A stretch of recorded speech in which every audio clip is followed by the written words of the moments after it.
Pongámonos de pie, hermanos, para orar por nuestro pastor. Señor, te damos gracias por este momento que tú permites, Señor, a la iglesia aquí en esta cuarta región, en nuestra ciudad de La Serena, Señor. Queremos, Señor, abrir nuestros oídos a la voz tuya, Señor, a través de tu siervo, Padre, que has traído desde tan lejos para ministrarnos en la palabra en este día. Úsalo con poder, úsalo con gracia, Señor. Llénalo de tu poder, Señor Jesús, y abre nuestros corazones para estar atentos a lo que tú tienes para nosotros el día de hoy. Te lo pedimos en el nombre de Jesús. Amén. Amén. Pastor Gali, bienvenido. Señor lo bendiga. Le armamos aquí.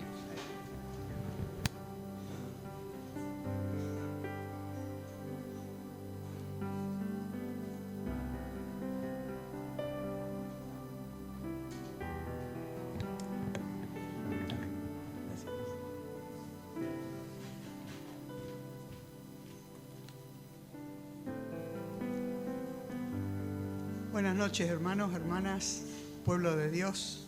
Me da mucho gusto acompañarlos en esta noche, estar junto a ustedes en esta noche y participar de este encuentro de pastores, de pastoras, de líderes de iglesia y, bueno, de la grey en general que quiera asociarse a los siervos que les sirven y, bueno, participar de esta capacitación que en esta noche queremos compartir.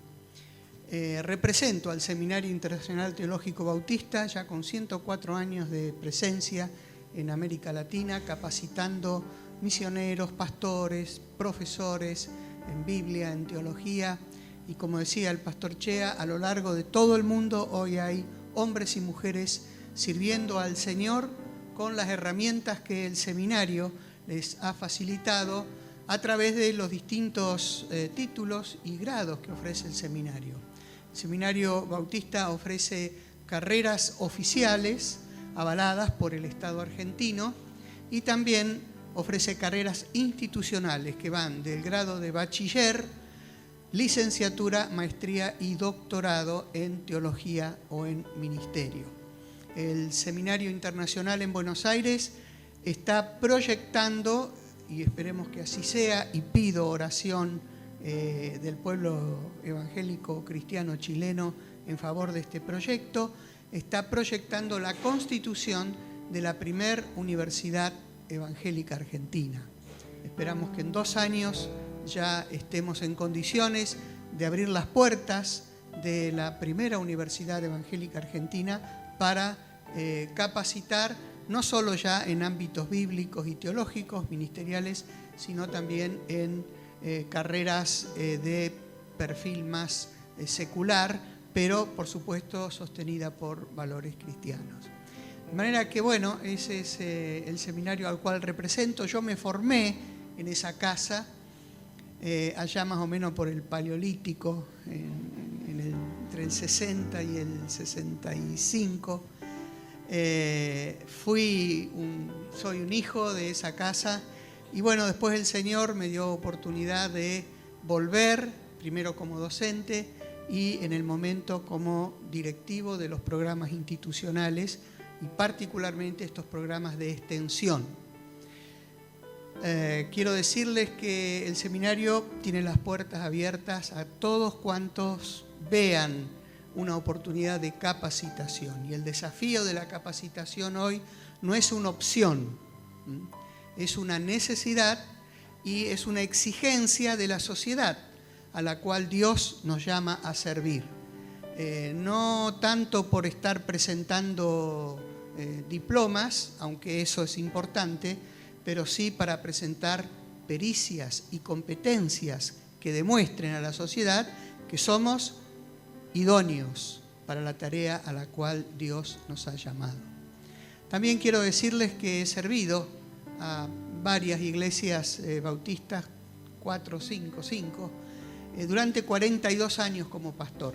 Dios me llamó muy jovencito y cuando tenía 21 años ya egresado del seminario, el Señor puso amorosamente una congregación allá en Buenos Aires para pastorear. Pobre iglesia, ¿verdad? Un pastor de 21 años. Pero Dios tuvo misericordia de la iglesia y de mí, y realmente fue un ministerio muy fructífero. Y así durante 42 años Dios me dio la gracia de acompañar a estas congregaciones. Y bueno, después de 42 años me jubilé. ¿Saben? Los pastores también se jubilan. Por lo menos allá tenemos esa chance de decir, bueno, ahora puedo vivir de lo que aporté durante tanto tiempo. Y si hoy, a los 70 años, me dijeran, si tuvieras que volver a elegir una vocación, una profesión, ¿qué elegirías? Y sin dudar diría, pastor. Pastor, con todo mi corazón, volvería a elegir este ministerio que me ha dado tanta riqueza humana, tanta riqueza espiritual. De manera que el corazón del pastor nunca se jubila. Pero ahora estoy en esta etapa de mi vida en la que puedo volcar a los siervos y siervas de Dios que quieren capacitarse mi experiencia, mi sapiencia y bueno, lo que Dios me dé para poder de esa manera capacitar al pueblo de Dios. Los invito muy cordialmente y desde lo profundo de mi corazón a considerar la posibilidad de esta que traemos acá a La Serena de capacitación. Este curso de capacitación da el primero de los títulos, que es Bachiller en Ministerio. Es un título que ustedes van a alcanzar cursando 16 materias en 2 años. Con esa capacitación luego pueden pasar a los otros niveles que mencioné: Bachiller superior, licenciatura, maestría y doctorado. Son títulos que están respaldados por el Seminario Bautista y por instituciones que acreditan el título que ustedes van a recibir. Mañana, a partir de las 18 horas, empezamos con la primer clase, Liderazgo Cristiano, y el sábado completamos con Sanidad Psicosocial. Todos los cursos tienen sus manuales, tienen sus estudios, se cursan en la modalidad presencial, es decir, el tiempo que vamos a estar entre el viernes y el sábado reunidos, y también con un acompañamiento a distancia, es decir, a través de la tecnología, los alumnos ingresan a una plataforma de estudio y ahí se capacitan y ahí rinden sus exámenes, ahí reciben la bibliografía de estudio. Es decir, es una modalidad muy dinámica como para que nadie quede en el camino y en 2 años estemos aquí entregándote el diploma y animándote a que sigas tu capacitación. Amén. Gracias, hermanos, por esta oportunidad de servirles en la capacitación y también por poder acompañarles en esta noche con una palabra que Dios puso en mi corazón, sabiendo que la reunión básicamente iba a estar integrada por hombres y mujeres de Dios que están sirviendo en el ministerio. Dios puso una palabra que llevo desde hace tiempo y que tiene que ver con el cansancio del pastor y de la pastora y a veces de la familia del pastor. Y Dios me ha dado esta palabra de una manera muy fuerte, muy clara, como para que esta palabra pueda traer consuelo, pero también pueda traer fuerzas renovadas para seguir ministrando al pueblo de Dios para la gloria de Dios. Entonces, vamos a ver si sé usar este aparato. Ahí está. Me da miedo apuntar para allá. No pasa nada, ¿no? ¿Están todos bien ahí? Bueno. Si vamos a ponerle un título general, el cuidado de los que cuidan. Nosotros cuidamos, pero ¿quién nos cuida a nosotros? Esa sería la pregunta. Y esta es una disciplina, el cuidado de los que cuidan, que se ha instalado en la mayoría de las profesiones que trabajan con la salud. Los médicos, las enfermeras, etc. Es decir, aquellos que están llevando las enfermedades de los demás necesitan a su vez que alguien vele por ellos, que alguien los sostenga, que alguien los acompañe, que alguien los contenga, que alguien en algún momento les ponga el hombro para decir apóyate en mí porque te veo cansado, te veo fatigado. Y en esta noche entonces esa es la palabra que Dios me ha dado para traer. Y para eso vamos a referirnos a un profeta que ustedes deben conocer de memoria, ¿verdad? Ahí en Primera Reyes 19, del 1 al 9, se relata la historia de Elías. Y casi podríamos decir que todos ustedes podrían contarme la historia de Elías ahí en el capítulo 19. ¿Se acuerdan de dónde venía Elías antes del capítulo 19? ¿De qué evento? ¿De qué situación? ¿De qué circunstancia? ¿Se acuerdan? Venía de un gran éxito, si pudiéramos hablar de éxito, con 450 cabezas que corrían ahí por la ladera. Venía de ver cómo Dios había afirmado su soberanía, su poder y su presencia sobre los Baales. Y recuerdan ustedes que, Elías desafía a los profetas de Baal, aquella escena donde los profetas gritan, lloran, cantan, saltan, bailan, se desgarran las vestiduras, pero no hay respuesta del cielo. Mientras que Elías dice, bueno, Señor, acá está servido, obra vos soberanamente, y sabemos que fuego cae del cielo, ¿verdad? Mostrando que realmente Jehová era Dios. Después de esa gran victoria, de ese gran éxito profético, se entera Jezabel de lo que había ocurrido con sus profetas y sacerdotes. Y Jezabel, que parece que era una mujer bastante violenta y agresiva, jura y rejura que la suerte de Elías está echada y que al otro día él iba a correr el mismo destino que sus profetas. Cuando Elías escucha esto, el superprofeta, ¿qué pasa? Dice el texto que sintió miedo. Y aquí ya nos empieza a sonar un poco extraño esto, ¿verdad? ¿Cómo puede ser que este profeta que hace así y el fuego cae del cielo, ahora por la amenaza de una mujer, sienta que su corazón empieza a arrugarse y sus sentimientos se llenan de angustia y su mente comienza a generar ideas raras para la vida de un profeta, y sin pensarlo más, Elías empieza a huir. Conocemos la historia, ¿verdad? Descansa un tiempo, duerme, un ángel lo despierta. Varias veces Dios le pregunta, ¿qué haces aquí, Elías? Y Dios ministra a un profeta que podríamos llamar el profeta fundido. El profeta que ha quemado bielas y motor y ya no sirve para nada.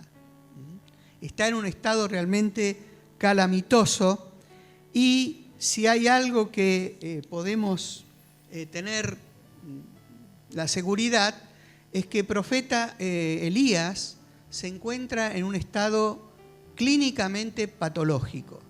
Está atravesando una enfermedad que cualquier psiquiatra no dudaría en diagnosticar como una severa patología de estrés postraumático. Un diagnóstico severo que puede tratarse, pero lleva su tiempo recuperarse.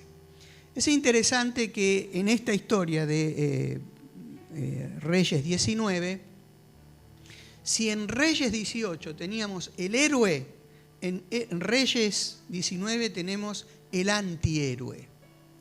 Y yo imagino que Santiago habrá leído con mucha atención y mucho cuidado este capítulo, al punto que después de leerlo le dice a los hermanos en su carta: Elías era un profeta sujeto a pasiones humanas como las nuestras.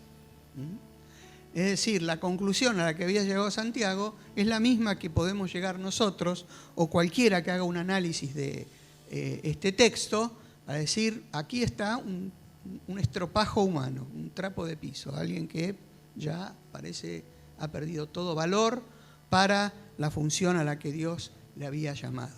Por ejemplo, Elías es un profeta con temores, huye.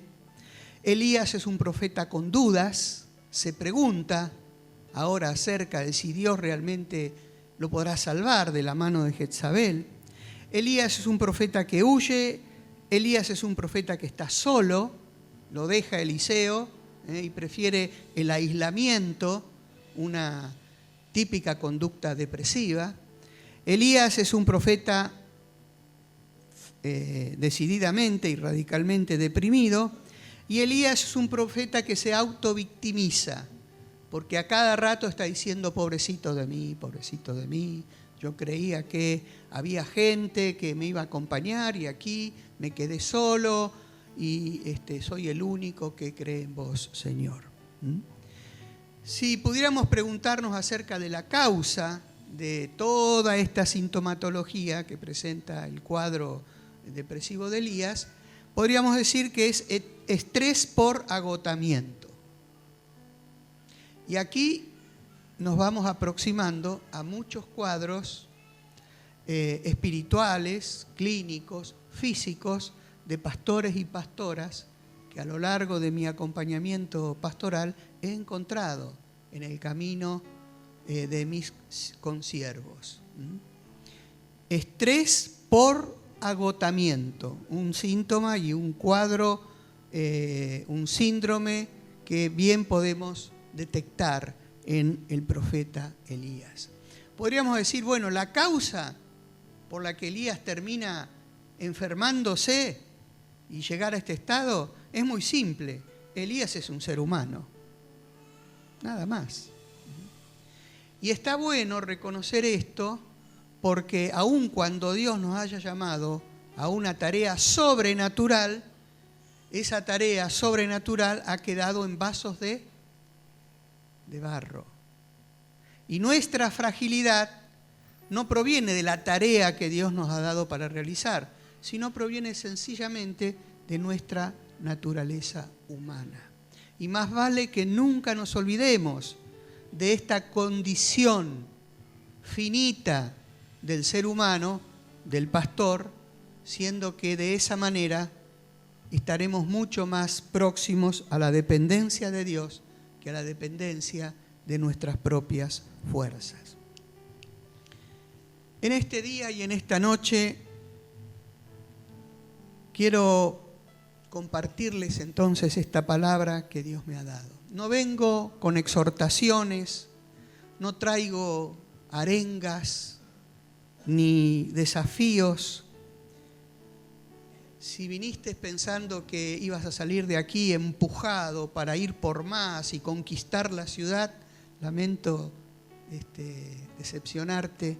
En realidad, la palabra que Dios me ha dado es una palabra para que descanses. Para que descanses vos, siervo y sierva de Dios. Si sos el varón que lleva la carga del ministerio, que también tu esposa y tu familia pueda sentir que el Señor no nos ha llamado a una tarea insalubre y que si nos enfermamos no es porque Él nos haya metido en este ministerio enfermante. Cuando nos enfermamos por nuestros propios errores en el ministerio. Ojalá que Dios pueda hablarnos y pueda ministrarnos en esta noche y hablar a nuestro corazón y sanarlo del cansancio y del agotamiento que quizás podamos traer. Hay un término que se usa con frecuencia y es el término de profesiones vicarias. Esta es una palabra que se usa mucho en el ámbito católico, ¿no? El vicario del obispo, el vicario de... Es decir, el que ocupa el lugar de otro. Y es una palabra interesante porque nos da la idea o se acerca a la idea de que nuestra vocación, en un sentido, ocupa el lugar de otro. ¿De quién? Del que sufre. Al punto tal que quizás la competencia más esperada de un pastor o de una pastora es la empatía. ¿Qué es la empatía? La capacidad de sentir, si es que se puede, lo que el otro siente. La capacidad de caminar con los zapatos del otro un trecho. La capacidad de meternos en el pellejo del otro para que en ese duelo, en esa crisis, en ese conflicto, él que está pasando por eso pueda experimentar la compañía de su pastor o de su pastora. En ese sentido, entonces, se habla de profesiones vicarias. Son las personas que sienten una vocación, un llamado, una misión de vida en el cuidado de otros. El marco se amplía, no está reducido solo a los pastores. Profesiones vicarias son aquellos que se ocupan de la salud.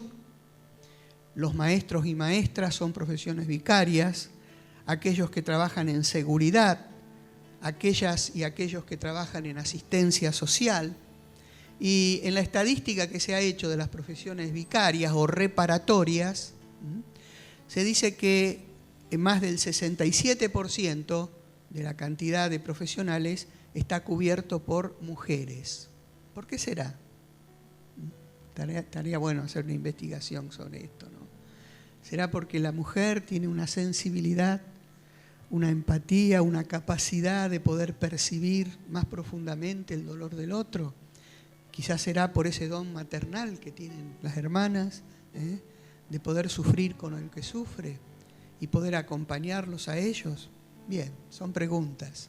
Lo cierto es que estas son las llamadas profesiones vicarias.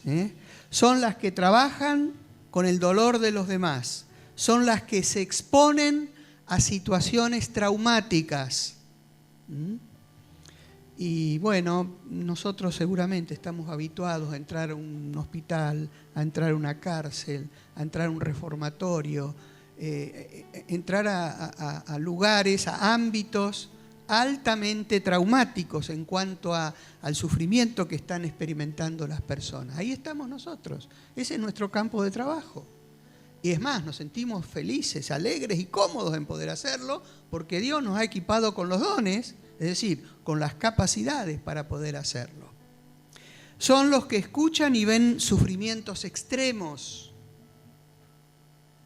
Son los que cargan con relatos y confesiones que casi hiere al oído a veces escuchar. Escuchar un abuso sexual de parte de un niño o de una niña es devastador para el que lo escucha. Son los que sienten el dolor de otros como propio y que nos llevan muchas veces a caer de rodillas y a llorar con el que llora y clamar a Dios y decir, ¿por qué, Señor? ¿Por qué ha ocurrido esto? Esto es lo que atraviesa como común denominador a la actividad de los que trabajamos en profesiones reparatorias o en profesiones vicarias. Pero hay un peligro, ¿cuál es? Que estas profesiones suelen caer en el mismo problema que intentan solucionar, es decir, terminan enfermándose.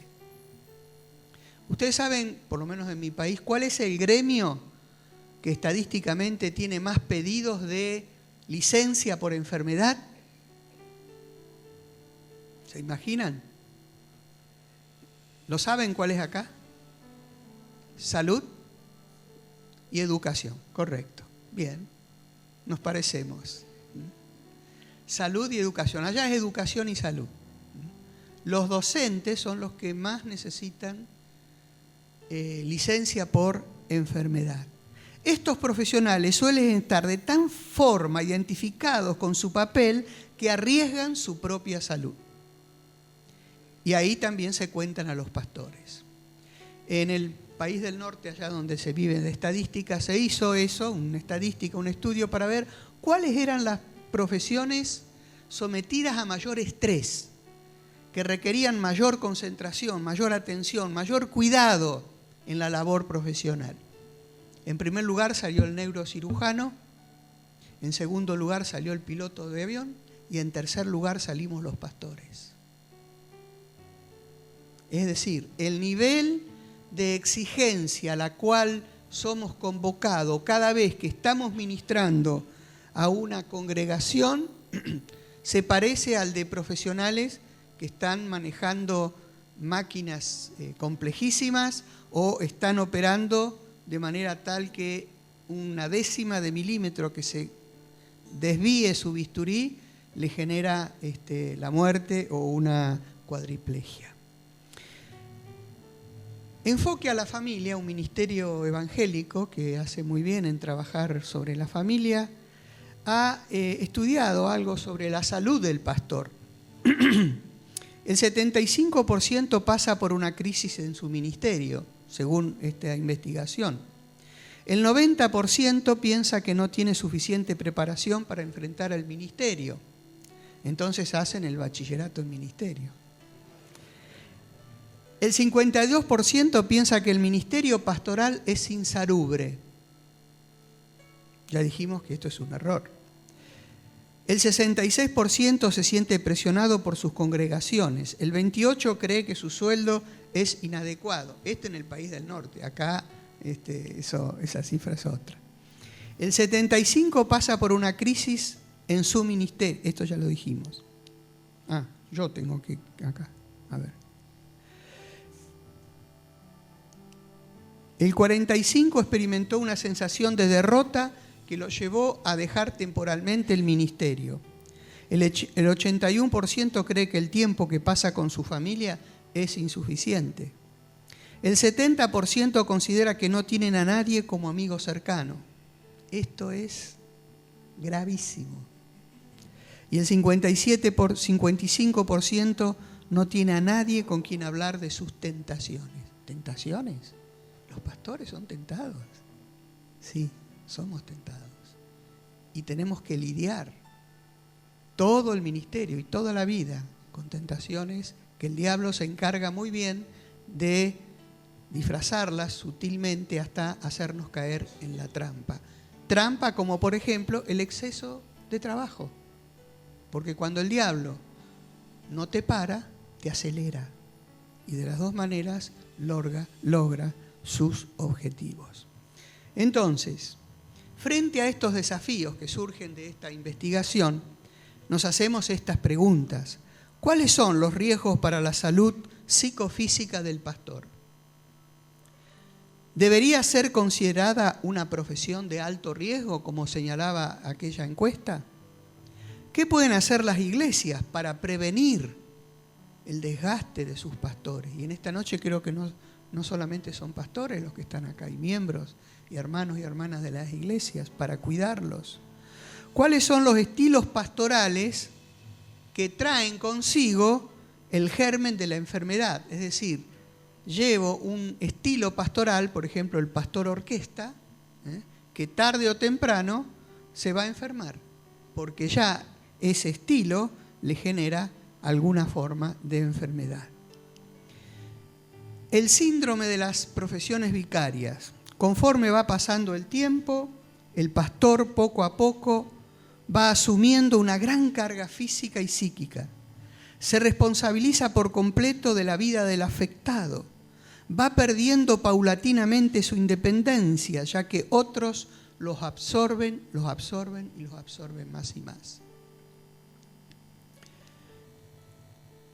Síntomas. A veces los síntomas son la única forma en que una persona dispone para detectar un problema. Por ejemplo, la pérdida de gozo y sentido de gratitud. Ustedes saben que, como decía antes, los pastores extrañamos cuando no estamos en medio del rebaño.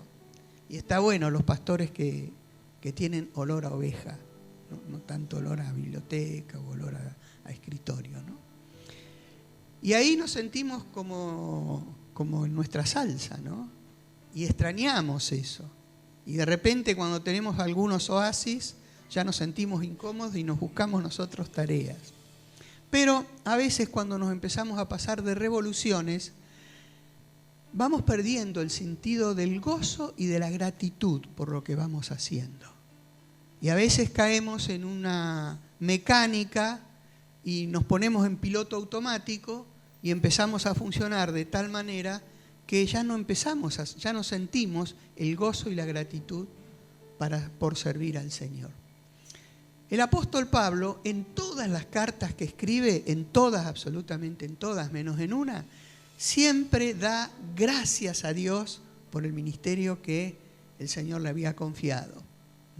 aún hasta la carta a los Corintios, que es un catálogo de problemas, y si usted va hojeando a cada capítulo aparece un problema distinto, empieza diciendo, gracias doy a ustedes, gracias doy a Dios por ustedes, porque se escucha de ustedes, de la fe, en todas las cartas, salvo una. ¿Cuál? Hay una carta en la que no hay una sola expresión de alegría, de gratitud, de gozo por el servicio que él está prestando como apóstol. ¿Cuál es? Gálatas. En Gálatas parece que el espíritu de Pablo se está poniendo ácido. Algo le está carcomiendo y entra como en un cinismo que le hace decir cosas duras. Los trata de perros a los hermanitos. Parece que Pablo está en un momento de agotamiento o está en un momento de mucho enojo, que a veces nos pasa también a los pastores, porque el mal humor, la irritabilidad y el sentirse usado en el plano de relaciones es un síntoma de que estamos cayendo en este estado de agotamiento. Las somatizaciones, el cuerpo también habla, hermano, hermana. Y cuando el espíritu se agota, la mente se agota, las emociones se destruyen, el cuerpo empieza a hablar. Y no sería raro que en algún momento tengas la clásica úlcera pastoral, típica de los pastores. O algún tipo de erupción epidérmica o algún tipo de trastorno respiratorio. Y vos te preguntás, ¿y esto de dónde viene? Me viene que te estás pasando de revoluciones. Y que tu actividad le está haciendo daño a tu cuerpo. Y tu cuerpo, a través de estos síntomas, te está avisando. Estos son entonces algunos de los síntomas. Los síntomas son alarmas. Dios nos dotó de estas alarmas, ya sea en el cuerpo, en las emociones, en las relaciones, para salvarnos de un peligro. Lo cierto es que nosotros hábilmente hemos aprendido a desconectar las alarmas. Y si tenemos fiebre, le mandamos un antifebril. Si tenemos gripe, le mandamos un antigripal. Si caemos en depresión, buscamos el antidepresivo de moda. Y si nos duele algo, el mejor analgésico. ¿Y qué hacemos? Tapamos. Pero tapar el síntoma no es tapar la enfermedad. Podemos apagar las alarmas, pero el incendio sigue haciendo estragos en nuestras vidas y a veces también en nuestras familias. Hay un cuadro clínico que se conoce como burnout. La palabra se toma de las ruedas chamuscadas de un auto, de un vehículo, cuando aceleran, ¿habrán visto alguna vez? Aceleran a fondo y despiden un humo y un olor que uno dice, se está quemando. Burnout es, te estás quemando. Es una nueva patología que debe darse a conocer para que no se extienda como una epidemia entre todos los que trabajan en el cuidado de personas, maestros, médicos y personas. Lo descubrió un tal Freudenberg, que lo define como un estado de fatiga o frustración que aparece como resultado de la devoción a una causa, a un estilo de vida, a una relación que no produce las recompensas esperadas. No se trata de agotamiento por exceso de trabajo, lo cual se puede curar con unas vacaciones. No se trata de cansancio, sino una especie de erosión del espíritu. Por eso es que a los profesionales de la salud se les aconseja y se les dice que conviene trabajar con lo que le llaman disociación operativa. ¿Qué es esto? Es decir, vos estás tratando con la persona, pero tratá de tomar la distancia, disociate, y no empatices tanto, sino que tratalo a una cierta distancia de manera que te puedas proteger.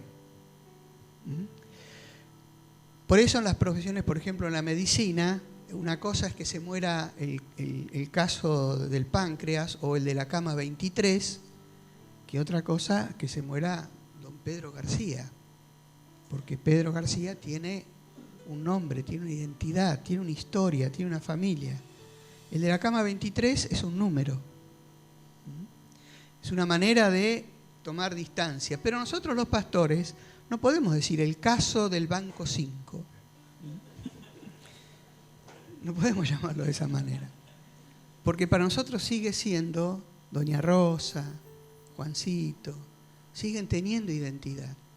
Y no podemos trabajar con esta técnica de disociación operativa. Burnout o síndrome del quemado es una patología severa, reciente, es un trastorno emocional provocado por el trabajo que lleva a consecuencias físicas y psicológicas, origen de numerosas bajas laborales, termina invadiendo la vida social y familiar del afectado que opta por aislarse y quedarse solo. Se produce en profesiones que uno ha elegido libremente, es decir, en tareas vocacionales. Es decir, no es que nos dejaron ahí haciendo tareas que no nos gustan. Es lo que nosotros elegimos. En especial lo padecen personas altamente calificadas y comprometidas en los que los intereses profesionales predominan sobre los intereses personales. El trabajo es lo más importante en la vida de los afectados. Los síntomas emocionales del burnout son sentimientos de impotencia, al levantarse ya te sentís cansado, pérdida de empatía, desgano, desmotivación, vivencias de incompetencia, de impotencia y fantasías de abandono del trabajo. En la Biblia hay algunos ejemplos de burnout. ¿Qué me dicen si no de Moisés? Que llegado a un momento le dice, yo a este pueblo no lo conozco. Hacete cargo vos, es tuyo, seguí vos, yo me bajo. Burnout. ¿Qué me dicen de Juan el Bautista? Que estando en la cárcel y a punto de que le corten la cabeza, llama a alguno de sus discípulos y le dice, ¿le pueden preguntar si él es el Mesías? ¿Cómo? Juan, vos dijiste, ahí va el Cordero de Dios. ¿Qué te pasa? Y me pasa que dudo. Me pasa que estoy en una situación límite. Y esto yo no sé si lo esperaba. Bueno, del mismo Pablo hay a lo largo de sus cartas muchas expresiones en las que él también se siente cansado y fatigado. ¿Por qué nuestra profesión podríamos calificarla como una profesión de riesgo? ¿Qué es lo que lleva al líder comunitario, como nosotros los pastores, a caer en un estado de agotamiento crónico? Nuestro trabajo verdaderamente, hermanos y hermanas, es realmente complejo. Tenemos que asumirlo. Es complejo. Siempre vamos a estar a la consideración pública, siempre vamos a estar a la vidriera. No solo nosotros, sino nuestra familia. Yo tengo 5 hijos, ya grandes. Y cada rato me dicen, ¿sabés las veces que me agarraba un hermano de la iglesia y me decía, mirá que sos el hijo del pastor?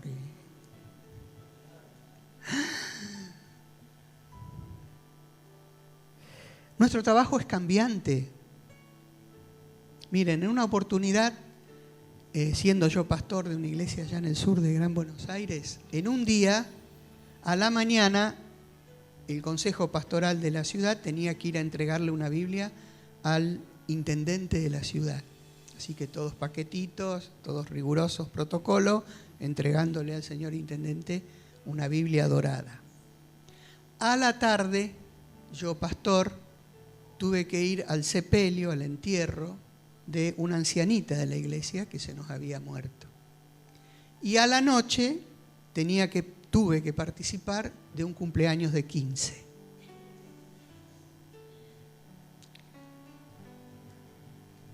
¿Cómo haces para acomodarte a esas circunstancias? ¿Tenés algún chip que vas cambiando a medida que cambiás de escenario? Las emociones ahí van fluctuando. Y yo como pastor quiero llorar con los que lloran y reír con los que ríen. Pero en menos de 6 horas tenía que vivir ese altibajo emocional. Nuestro trabajo es realmente complejo, es difícil complacer a todos. Estamos en una época de valores en transición, que rápidamente las preguntas que me aprendí ahora me cambian, las respuestas que me aprendí ahora me cambian las preguntas. Nuestro trabajo es con personas, no es con máquina, no es con computadora, no es con libros, no es con números, es con personas, es decir, con lo más complejo que hay. Y encima de todo eso, estamos en la mira del enemigo como el blanco preferido, porque cada vez que Satanás puede derribar a uno de nosotros, hay fiesta en el infierno. Estamos en la mira del enemigo. De manera que todas estas situaciones hacen que nuestro trabajo sea realmente de riesgo. Pero la principal causa por la que nos quemamos viene de nosotros mismos. Por eso en esta noche yo quería que tuviéramos un llamado de atención, una alerta, porque en realidad podemos justificar mucho de lo que tiene que ver con la tarea, con la gente, con las personas, etc. Pero en realidad somos nosotros los que podemos decir junto con Cantares: me obligaron a cuidar viñas y el mío que era propio descuidé. Mi propia vida, mi propia familia, mi propio entorno. El apóstol Pablo, cuando se despide de los ancianos de Éfeso, les dice: primero cuiden de ustedes mismos y después del rebaño. Tenemos que reconocer que no hemos prestado debida atención a la advertencia del apóstol Pablo. No nos hemos cuidado nosotros mismos, no hemos desarrollado estrategias que nos permitan amortiguar el efecto nocivo y contaminante que muchas veces tiene el servicio a personas con problemas. Y en nuestro afán de servir nos vamos inmolando en el altar de la negligencia para nosotros mismos. Y hemos caído en lo que se llama la trampa del Salvador. La trampa del Salvador es aquella que dice: si no lo hago yo, nadie lo va a hacer, entonces lo hago yo. Las necesidades de cualquier otro son prioritarias respecto a las mías, entonces yo primero sirvo al otro y después me acordaré de mí. No puedo decir que no. Hace poco un pastor que tenía el don del exorcismo, y parece que tenía bastante éxito, nos contaba que estaba en la noche en el día de su aniversario de boda, y ya habían preparado toda la salida, la velada, las velitas, la cena romántica. Todo estaba encaminado y estaban a punto de salir cuando suena el teléfono. Levanta el tubo y del otro lado estaba una hermanita que estaba sollozando y diciéndole: pastor, por favor, venga urgente. Mi hija está endemoniada, echa espuma por la boca, habla arameo y no sé cuántas cosas raras. Nunca había aprendido arameo. Estaba endemoniada, en serio. Y bueno, ahí estaba el pastor, entre el aniversario y la endemoniada. Y entonces el pastor tuvo una inspiración del Espíritu Santo y le pregunta: dígame, hermana, ¿cuánto hace que su hija está así? Hace 2 días, pastor. Bueno, puede estar 2 días y una noche más. Mañana voy, le dijo. Un aplauso. Y sí, tuvo la capacidad de decir no en algún momento. Después fue y liberó y la chica quedó bien. Entonces, esto es la trampa del Salvador. ¿Cómo podemos hacer para revertir este cuadro? Déjenme señalar 3 aspectos y ya con esto vamos terminando. Reconocer nuestra finitud, dejar que otros nos cuiden y dejar que nos cuide Dios. Ahí está el super pastor. Está bueno, ¿no? Esa imagen. Reconocer nuestra finitud.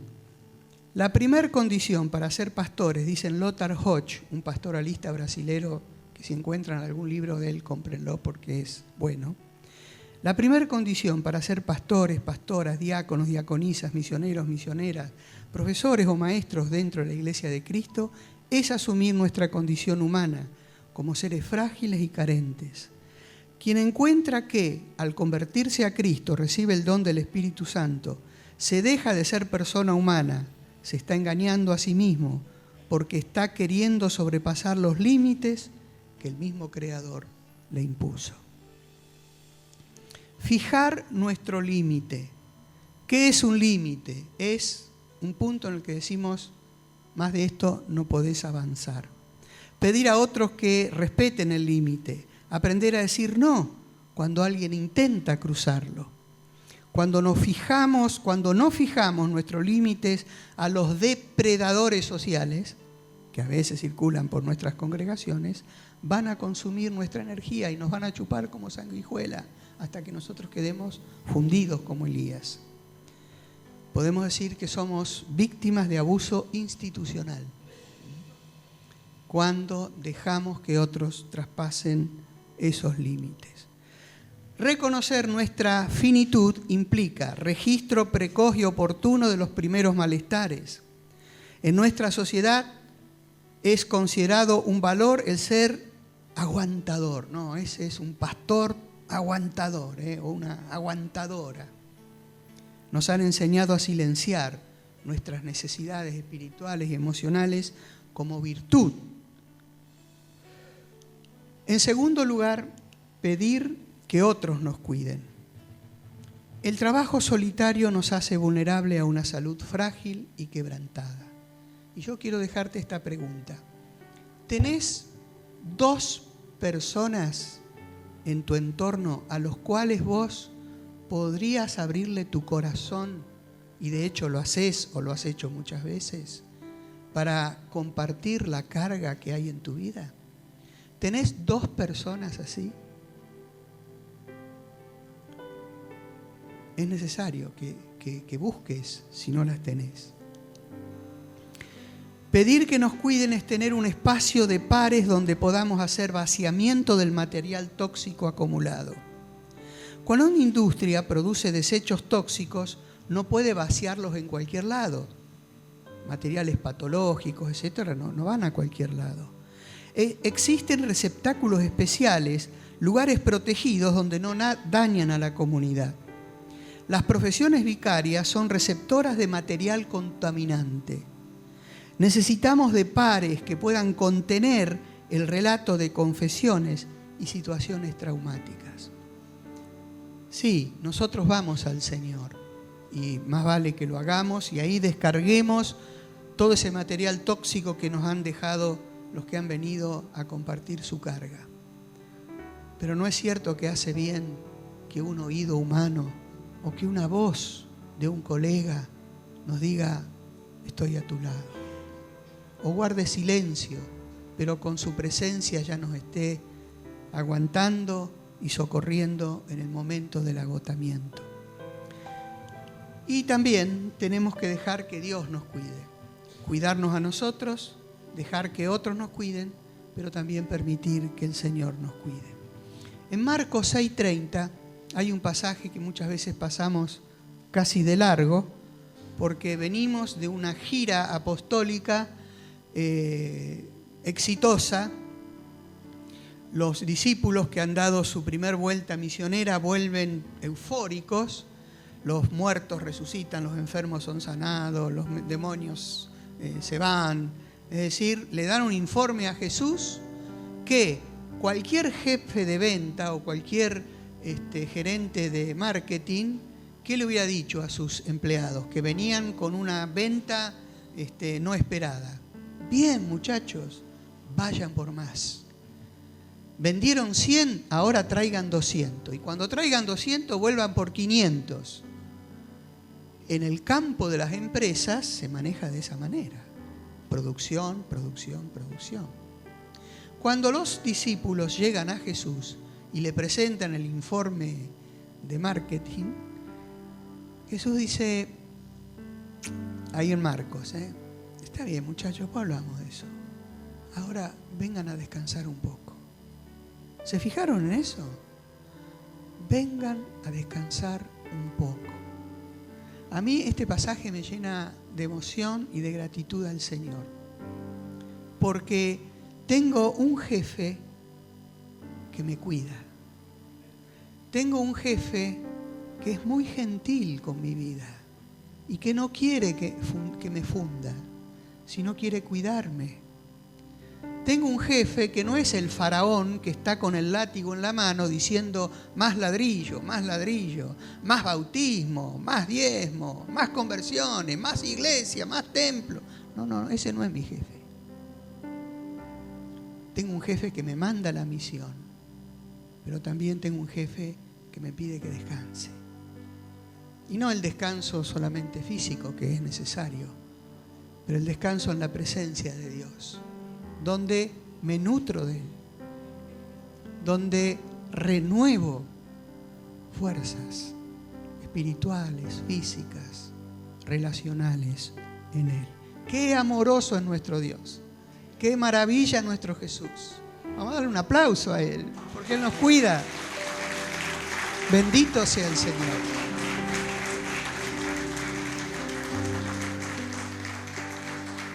Pero también tenemos un Dios que nos invita a disfrutar.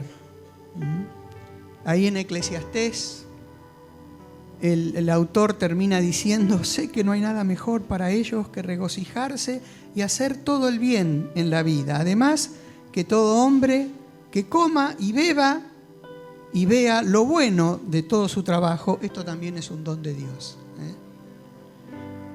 En general, la cultura evangélica tiene está como peleada con el placer.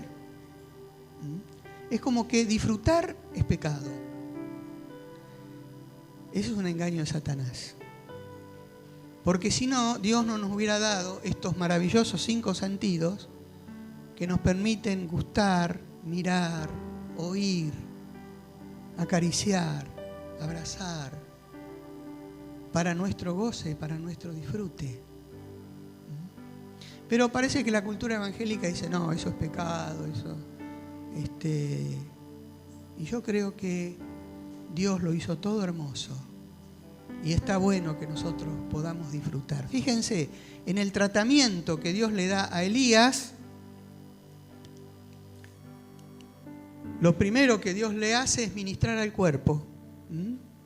Le prepara si fuéramos argentinos diría un asadito. Vení, comete un asadito, Elías, vení, un choricito. Descansá un poco. Le ministra al cuerpo. Porque largo camino te queda, dice. Te queda largo camino, pero ahora descansá. Esa ministración de un Dios gentil. Queridos, termino ya con esta invitación de que en esta noche dejá tu vara y tu cayado que tanto te sirve para pastorear.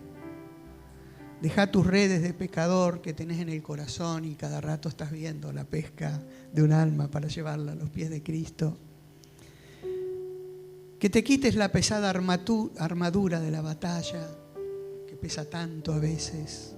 Si querés dejar la espada por un rato, hoy estamos bajo la protección del Señor. Que te quites las sandalias, porque a lo mejor el Señor te quiere lavar los pies. Y dejemos